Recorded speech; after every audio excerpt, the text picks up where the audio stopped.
Okay, if you're working a lot with hyperlinks in your slides, here's a really good thing to know.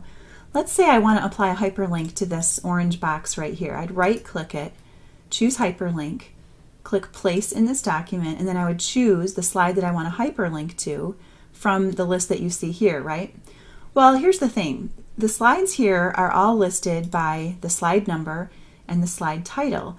But what if some of my slides don't really have a title? What if I've designed them in some completely different way that doesn't include a title at all? Like if maybe the slide includes just images or a series of little text boxes, something like that.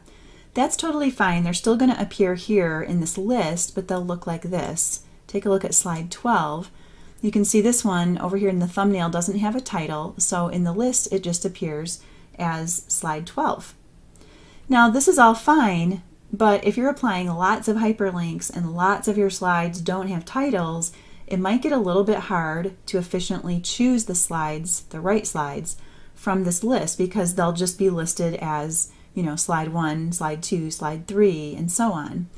Now, of course, the slide thumbnail over here can help in a lot of cases to figure out which is which, but in a lot of projects, and this one is one example, many slides look pretty similar, so it can be a little bit difficult to distinguish which one you really want to hyperlink to.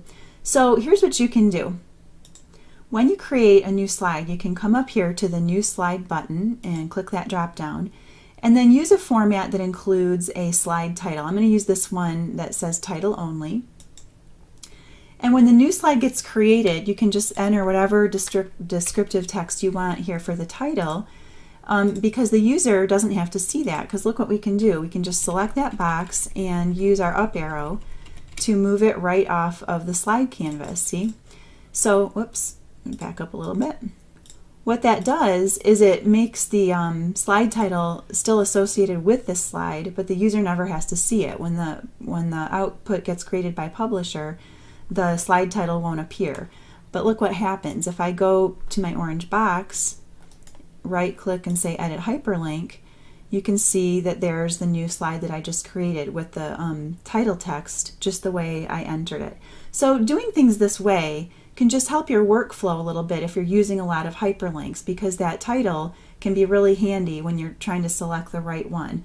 So this might make things a little bit easier, a little faster when you're working on a project with lots of hyperlinking and you want to keep certain slide titles hidden from the user.